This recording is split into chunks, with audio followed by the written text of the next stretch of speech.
Good morning my dear students. देखिए बेटा, आज इस वीडियो में हम बात करेंगे संकर पूर्वज संकरण या बैक क्रॉस। पिछले वीडियो में मैं बात कर रहा था बेटा मेंडल के वंशागति के नियम, जो हम बात कर रहे थे मेंडल के तीनों नियमों की। तीनों नियम हमने उदाहरण सहित पढ़े। उन नियमों में हमने फिनोटाइप जीनोटाइप का भी अध्ययन किया। तो उसी क्रम में हम बात करते हैं संकर पूर्वज संकरण। देखिए बेटा, संकर पूर्वज संकरण होता क्या है, इंग्लिश में कहते हैं इसको बैक क्रॉस। तो हमने जो प्रभावी और अप्रभावी जनक या नर और मादा के मध्य जो क्रॉस कराया, तो क्रॉस कराने पर जो F1 पीढ़ी प्राप्त हुई, वो F1 पीढ़ी प्रभाविता के नियम पर आधारित है। क्योंकि जैसे एक संकरण में हमने किया था, तो वहां पर हमें सभी पौधे लंबे प्राप्त हुए, कैपिटल टी स्मॉल टी।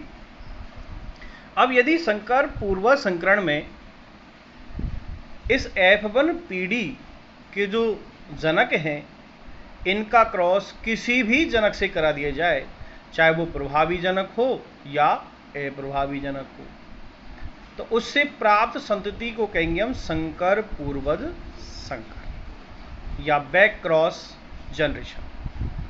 तो बेटा, इसमें हम ये कहेंगे कि F1 पीढ़ी का क्रॉस किसी भी जनक से करा दिया जाए, प्रभावी या अप्रभावी से, तो इसे संकर पूर्वज संकरण कहते हैं। अब ये संकरण दो प्रकार का होता है। संकर पूर्वज संकरण दो प्रकार का है। नंबर 1 बाहरी संकरण और नंबर 2 परीक्षण संकरण, यानी out cross and test cross. तो बाहरी संकरण में क्या है, जब F1 पीढ़ी का क्रॉस प्रभावी जनक से करा दें तो वो कहलाता है बाहरी संकरण। और बाहरी संकरण के अंदर जो फिनोटाइप आता है वो लगभग 100%, यानी सभी पौधे उसमें लंबे प्राप्त होते हैं, लेकिन उसका जीनोटाइप 1:1 आता है। इसी तरह टेस्ट क्रॉस में बेटा F1 पीढ़ी का जो क्रॉस है वो अप्रभावी जनक से करा दिया जाता है। और इस संकरण के अंदर जब हम इनका अनुपात निकालते हैं, जीनोटाइप और फिनोटाइप, तो दोनों का जो अनुपात है वो 1:1 प्राप्त होता है। कहने का मतलब जीनोटाइप और फिनोटाइप के अंदर जो लक्षण है वो आधे आधे हो जाते हैं, आधे पौधे लंबे और आधे पौधे बौने प्राप्त होते हैं। तो ठीक है बेटा, लेट्स स्टार्ट। हम उदाहरण से इसको पढ़ते हैं। तो हम टॉपिक डालेंगे बेटा संकर पूर्वज संकरण। देखिए,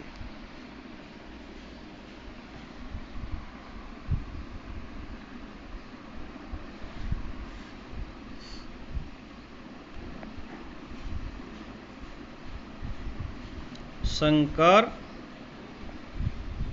पूर्वज संकरण, इसको इंग्लिश में कहते हैं बैक क्रॉस। ठीक है बेटा। अब इस क्रॉस में होता क्या है, तो देखो बेटा, यानी इसकी आप परिभाषा लिखोगे कि F1 पीढ़ी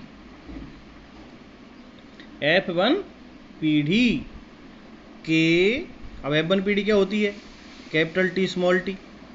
F1 पीढ़ी के पौधे का संकरण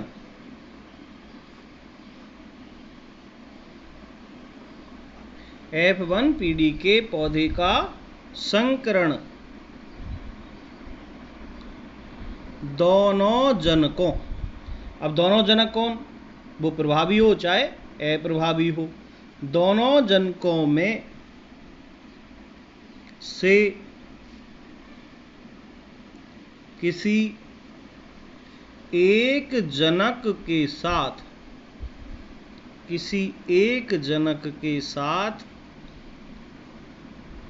किया जाता है, इसे संकर पूर्वज संकरण कहते हैं। लिख लो बेटा, इसे संकर पूर्वज संकरण कहते हैं। इसके दो प्रकार हैं। यानी संकर पूर्वज संकरण कितने प्रकार से होता है? 2 प्रकार से। तो पहला आप लिखोगे इसमें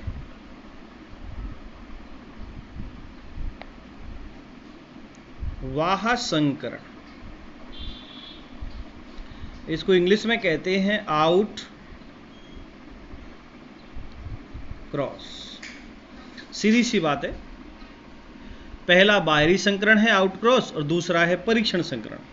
जब F1PD का क्रॉस हम प्रभावी जनक से कराएंगे तो बाहरी संकरण, और F1PD का क्रॉस अप्रभावी से कराएंगे तो परीक्षण संकरण कहलाएगा। ठीक है बेटा, तो हम यहाँ पर देखते हैं, इसकी परिभाषा लिख लो आप बेटा, मैं बोल रहा हूँ, लिखो। इस प्रकार के संकरण में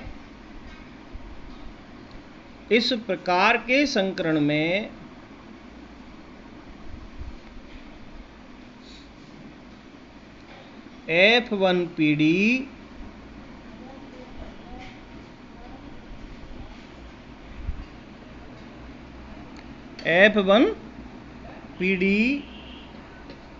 के पादप का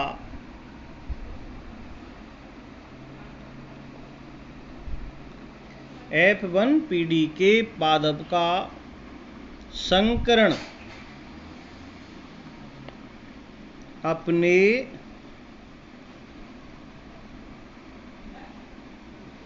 प्रभावी जनक से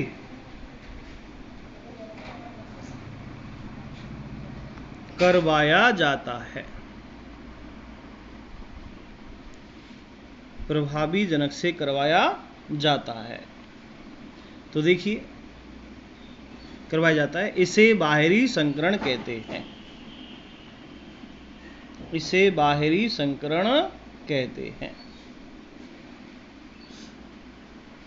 इस संकरण में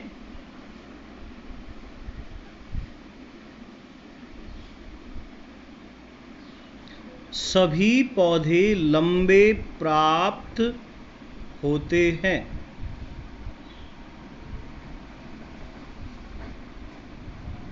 जिनमें से इस संकरण में सभी पौधे लंबे प्राप्त होते हैं, जिनमें से 50%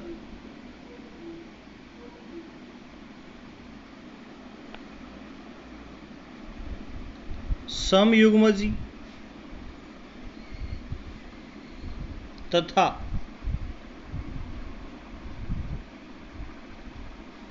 50% विषमयुग्मजी पौधे प्राप्त होते हैं।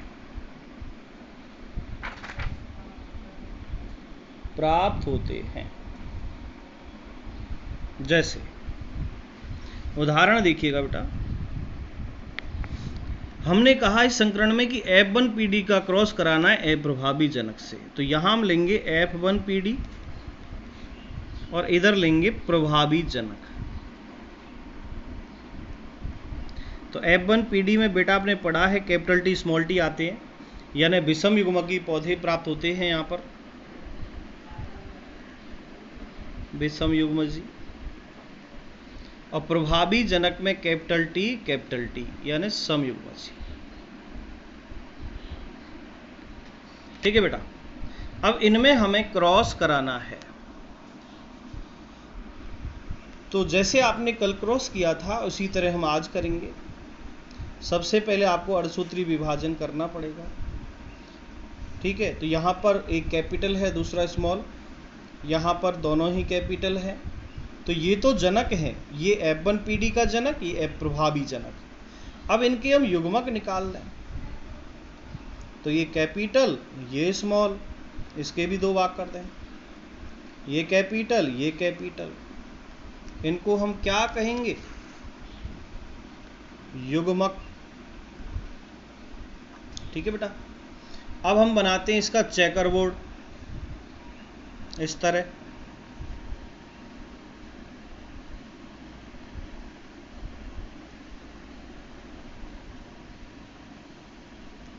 जैसे आपने बनाया था उसमें मेंडल के नियमों में, ऐसे ही ध्यान दें आप। इधर तो लिख देंगे नर युग्मक इधर लिख देंगे मादा। तो एक को नर मान लें, एक को मादा मान लें। तो यहाँ पर देखो दोनों युग्मक एक समान है, इनमें से हम कोई सा भी युग्मक ले लें, संतान तो वही होगी। यानी हम इसका क्रॉस इससे कराएं, इसका क्रॉस इससे कराएं, फिर इसी से कराएंगे तब तो सेम युग्मक है। तो इधर से हम एक युग्मक ले लेते हैं, ठीक है बेटा। तो हम यहाँ पर देखें, इधर आप दोनों ये अलग अलग है, दोनों लेने पड़ेंगे, कैपिटल और दूसरा स्मॉल। अब इन दोनों युग्मकों का हम इस कैपिटल से कराएं तब भी वही संतान, इससे कराएं तब भी वही संतान, क्योंकि दोनों युग्मक समान है। तो देखिए बेटा यहाँ पर हम लेते हैं कौन सा, ये कैपिटल टी ले लो इसमें से,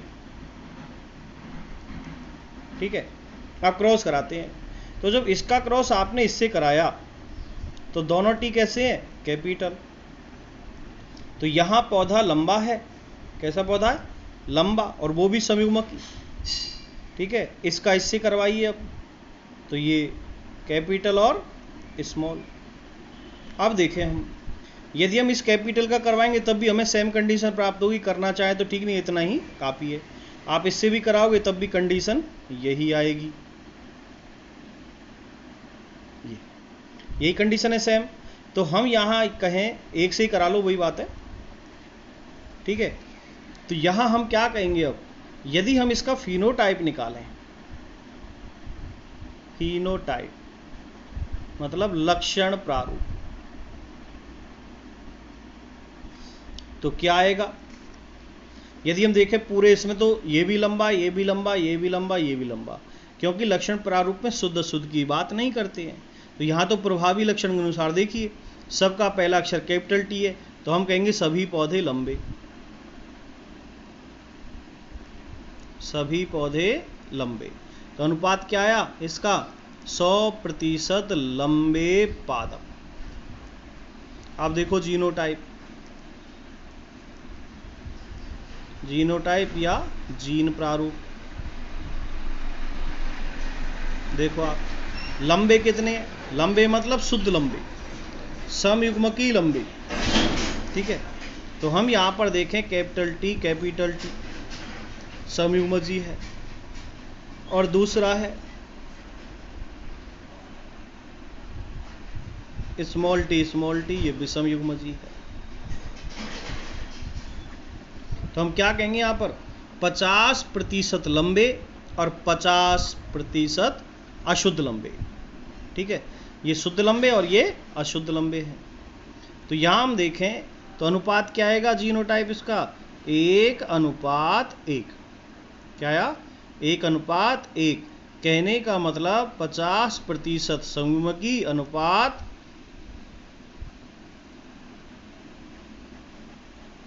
50% समयुग्मकी अनुपात 50% विषम युग्मकी।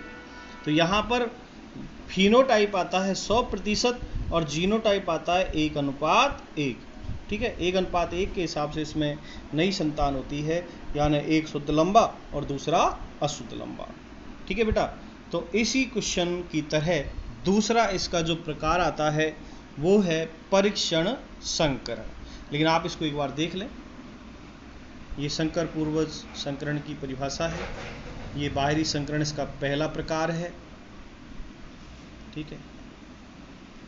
प्रकार कितने, 2। तो पहला बाहरी संकरण, इसका चेकर बोर्ड आप देख लें, क्लियर, ठीक है बेटा। तो ये हमने पढ़ा था पहला प्रकार यानी बाहरी संकरण। अब हम बात करते हैं इसका दूसरा प्रकार है परीक्षण संकरण। परीक्षण संकरण में क्या होता है बेटा कि जो F1 पीढ़ी के पादप जो प्राप्त होते हैं, F1 पीढ़ी मतलब विषम युग्मकी लंबे, अशुद्ध लंबे, ये जो F1 पीढ़ी के जो पौधे हैं इनका संकरण अब अप्रभावी जनक से कराएंगे। तो अप्रभावी जनक से कराने पर हम देखेंगे कि इनका जीनोटाइप और इनका फिनोटाइप दोनों ही लगभग 1:1 आता है, ठीक है। तो इसको भी हम उदाहरण के रूप में इसी तरह देखेंगे जैसे हमने बाहरी संकरण पढ़ा। तो देखिए बेटा, लेट्स स्टार्ट नाउ। ध्यान से देखिए बेटा, परीक्षण संकरण। तो इसका दूसरा प्रकार है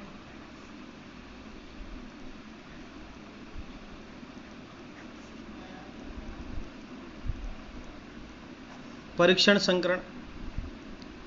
इसको इंग्लिश में कहते हैं टेस्ट क्रॉस। Test cross. इसमें क्या करें, ध्यान देना बेटा। F1 PD है। इस F1 PD का परिभाषा लिख लो आप, चाहे बेटा पहले परिभाषा लिखो। इस प्रकार के संकरण में, लिखो, इस प्रकार के संकरण में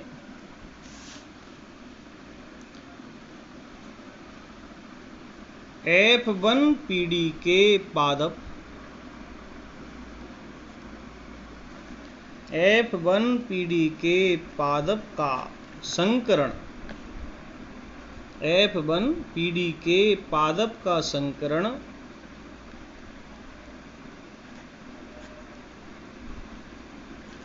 अप्रभावी जनक। अब अप्रभावी जनक क्या है? Small T small T. अप्रभावी जनक से कराया जाता है। तो इसे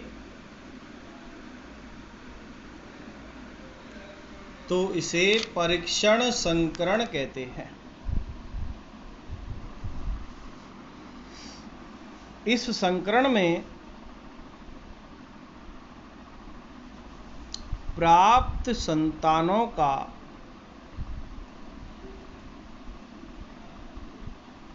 फिनोटाइप व जीनोटाइप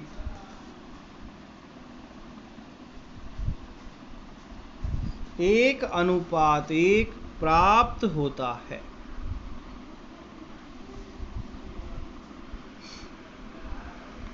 देखिए बेटा उदाहरण कैसे प्राप्त होता है। तो हमें देखो यहां पर लेना है F1 PD और एक तरफ लेंगे अप्रभावी जनक। ठीक है, अप्रभावी जनक। यानी हम देखें तो ये कैसे यहां पर पौधे होंगे F1 PD के लंबे, और अप्रभावी कैसे होते हैं? बौने। लक्षण देखो, F1 PD का होता है कैपिटल T स्मॉल टी और अप्रभावी होते हैं स्मॉल टी स्मॉल टी। तो ये तो कहलाएंगे जनक। अब इनका क्रॉस देखिए आप, इनके युग्मक निकालेंगे पहले। ठीक है, तो यहां से इसके युग्मक करेंगे कैपिटल और दूसरा स्मॉल,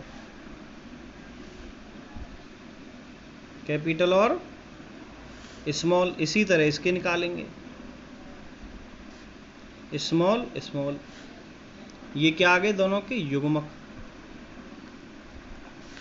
ये F1 PD की युग्मक, ये अप्रभावी की युग्मक। अब युग्मकों में क्रॉस करा दें। ठीक है, तो क्रॉस कैसे कराएंगे आप? पहले आपको बनाना क्या पड़ेगा? वही चेकर बोर्ड।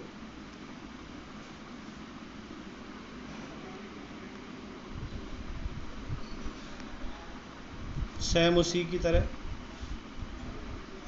इधर नर इधर मादा, दोनों जनक लेने हैं। इधर देखो हम F1 PD ले लें और इधर अप्रभावी ले लें। तो यहां पर युग्मक पहला कैपिटल है और दूसरा स्मॉल है। ठीक है, अब अप्रभावी के दोनों युग्मक एक जैसे हैं, दोनों ही स्मॉल है ना। तो हम यहां पर एक युग्मक से क्रॉस कराएं तब भी वही संतान आएगी, और दूसरे से कराएंगे तब भी वही आएगी। तो देखो आप, पहला क्रॉस इस युग्मक का इससे क्रॉस कराते हैं तो क्या प्राप्त हुआ? Capital small. और दूसरा देखो इससे कराओ तो स्मॉल स्मॉल। अब हम देखते हैं कि आधे पौधे कैसे हैं? लंबे। आधे कैसे हैं? बौने। लेकिन लंबे वो कैसे हैं? अप्रभावी हैं, वो विषम युग्मकी है, और बौना समयुग्मकी है। यदि हम दूसरा युग्मक लें तब भी कंडीशन यही होगी, कैपिटल T स्मॉल टी और स्मॉल टी स्मॉल टी। यानी आधे पौधे लंबे और आधे पौधे बौने। तो अब इसका अनुपात निकालें हम। लक्षण प्रारूप अनुपात, ठीक है। तो हम यहां पर देखेंगे अनुपात आएगा 1:1। कैसे आया तो देखो आप, यानी इसके अंदर 50% पौधे कैसे हैं, लंबे, मतलब विषम युग्मक लंबे हैं, कैपिटल टी स्मॉल टी, और 50% पौधे कैसे हैं, बौने, स्मॉल टी स्मॉल टी, ठीक है बेटा। तो ये तो लक्षण प्रारूप हो गया, आधे पौधे लंबे और आधे पौधे बौने। यदि हम कहें यहाँ पर 2:2 तो बात तो 1:1 ही होगी, 50% लंबे 50% बौने हैं। अब देखो जीनोटाइप यानी जीन प्रारूप अनुपात, तो ये भी कितना आएगा, 1:1। कैसे आया देखो आप, हम ये कहेंगे इसके अंदर, अब शुद्ध अशुद्ध की बात करेंगे तो यहां हम देखेंगे 50% कैसे हैं, विषम युग्मजी, ठीक है। अनुपात 50% सम युग्मजी, ठीक है। यानी हम कहें यहां पर विषम युग्मजी कैपिटल टी स्मॉल टी, अनुपात स्मॉल टी, तो क्या आ रहा है 50% अनुपात 50%। तो यहाँ पर आधे पौधे शुद्ध वो अशुद्ध लंबे और आधे पौधे शुद्ध बौने प्राप्त होते हैं। यानी परीक्षण संकरण के अंदर फिनोटाइप और जीनोटाइप दोनों का ही अनुपात 1:1 होता है। तो बेटा आपने इस वीडियो के अंदर अध्ययन किया संकरण का, बाहरी संकरण और परीक्षण संकरण, ठीक है बेटा। तो दोनों के आपने अनुपात निकाले, इसको आप देख लीजिएगा एक बार और। ये परीक्षण संकरण है जिसे टेस्ट क्रॉस कहते हैं। F1PD का क्रॉस आपने प्रभावी जनक से कराया और बाहरी संकरण में F1PD का क्रॉस प्रभावी जनक से कराया। तो वहाँ आपको अनुपात मिले क्या, वहाँ आपको लक्षण प्रारूप अनुपात मिला था, उसमें 100% लंबे, यहाँ मिल रहा है 1:1। वहाँ जीनोटाइप आपको 1:1 मिला, यहाँ पर भी 1:1 मिला। तो बेटा दोनों क्वेश्चन ही बहुत अच्छे हैं और दोनों क्वेश्चनों को आप बारीकी से पढ़ें, इनके अनुपातों को याद रखें, क्योंकि इसमें से क्वेश्चन पुट ऑफ होते हैं और वो आपको करने भी पड़ते हैं। बहुत अच्छा क्वेश्चन है, आगे भी आपको कंपटीशन के एग्जामों में भी ये जो अनुपात वाले क्वेश्चन है ये आपसे पूछे जाते हैं, इसलिए आप इसका अध्ययन बारीकी से करें। बोर्ड क्लास में तो आता ही है, लेकिन आगे भी आपको भविष्य में ये सब काम आने वाले हैं, इसलिए आप इनको ध्यान से पढ़ें, ठीक है बेटा। नेक्स्ट क्वेश्चन, इस पार्ट का एक लास्ट क्वेश्चन बचा है, उसका मैं आपसे जिक्र करता हूं। तो वो आपका क्वेश्चन बचा है अभी, मेंडल के वंशागति के नियमों का महत्व। मेंडल के वंशागति के नियमों का महत्व। तो देखिए बेटा, टॉपिक डाल लें और आप महत्वों को याद करने का प्रयास करेंगे। देखिए बेटा, तो इस चैप्टर का लास्ट क्वेश्चन है, वो आप पढ़ेंगे। टॉपिक डालें, मेंडल के वंशागति के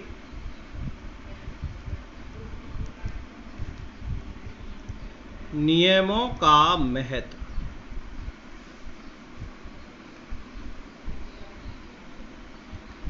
Importance of Mendel's law of inheritance.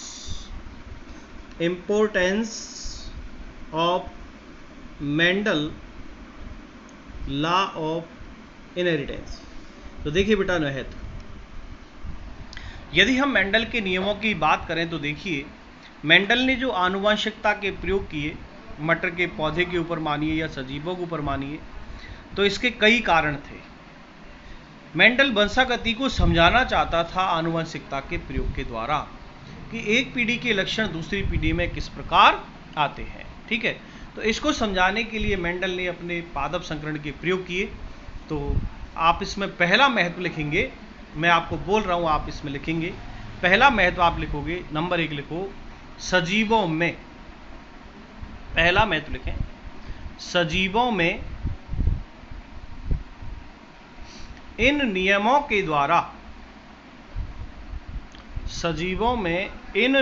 के द्वारा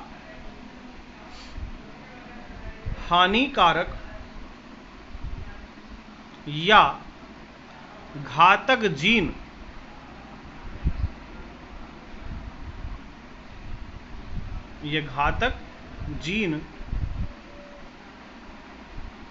की पहचान की जा सकती है।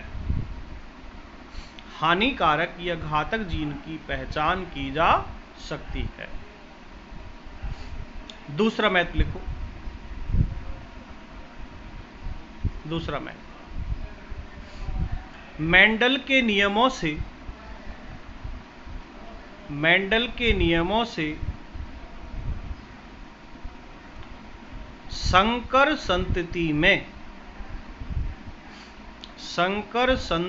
में उत्पन्न नए लक्षणों के बारे में पता चलता है। तीसरा मैथ लिखें।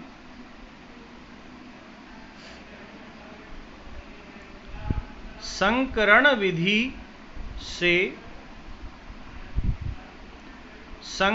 विधि से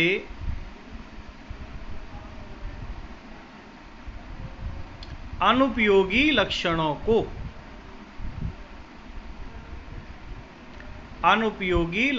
को हटाया जा सकता है। अनुपयोगी लक्षणों को हटाया जा सकता है।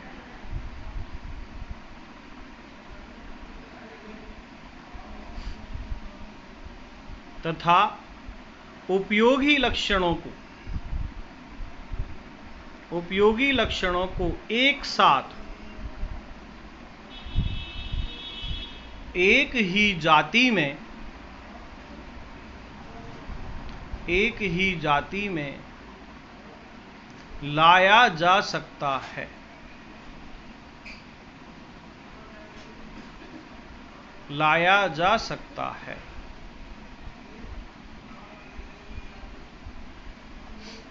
नेक्स्ट पॉइंट, मेंडल के नियमों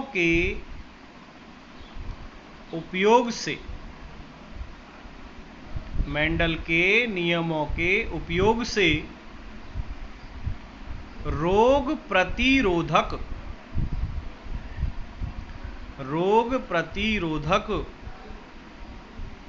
तथा अधिक उत्पादन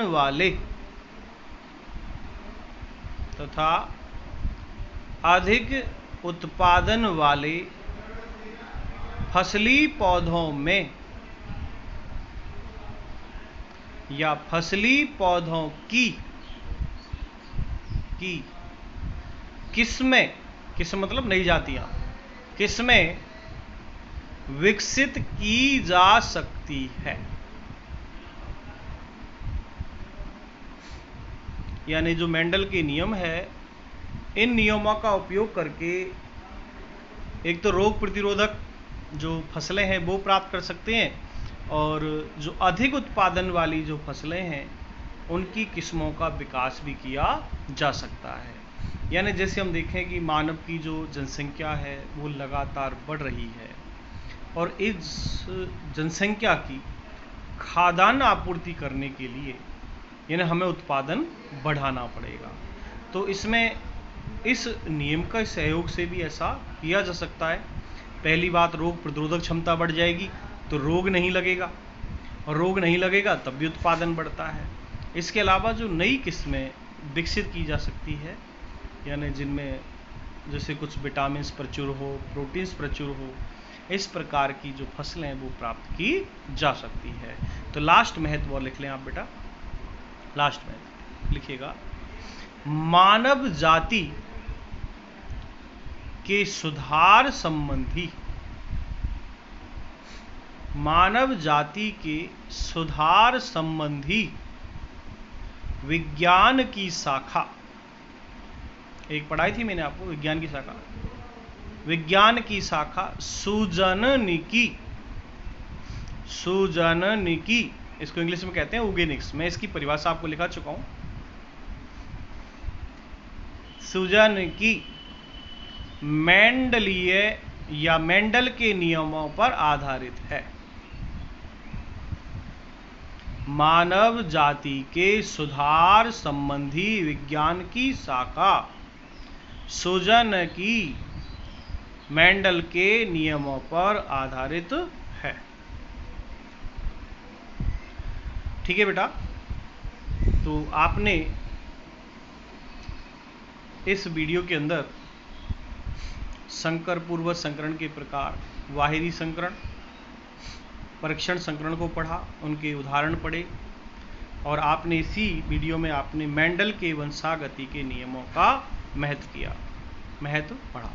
तो बेटा इनको ध्यान से आप लिख लें, उदाहरण को समझें, और समझ में नहीं आए तो आप मेरे से, यानी आप या तो पेज पर लिख कर डाल दें या आप बोल करके ऑडियो के द्वारा डाल दें कि आपको कौन सा टॉपिक समझ में नहीं आया, मैं उस टॉपिक को दोबारा क्लियर कर दूंगा। लेकिन बेटा आप रेगुलर इसी तरह पढ़ते जाएं, पेन कॉपी का यूज करें, रफ अधिक से अधिक आप रफली काम करें, तो शायद है कि मैं समझता हूँ, आशा करता हूँ कि आप अच्छी तरह उसको समझ पाएंगे, पढ़ पाएंगे। अब बेटा इस कंडीशन में यानी सभी के साथ ऐसा हो रहा है, सभी इसी प्रकार पढ़ाई कर रहे हैं, आप भी ये ना सोचें कि हम ऐसे कैसे पढ़ पाएंगे, ऑफलाइन क्लास जब चलेगी ऑफलाइन पढ़ाएंगे, लेकिन वर्तमान में आप इसी तरह ऑनलाइन क्लास से पढ़ते रहें, कोशिश करें। ठीक है बेटा, और एक बार आप पुनः उसका मैच कर लें, मिलान कर लें आप जो पढ़ रहे हो। ठीक है बेटा, बाकी मैं आपको नेक्स्ट वीडियो में शेयर करूँगा। टेक केयर, थैंक यू बेटा।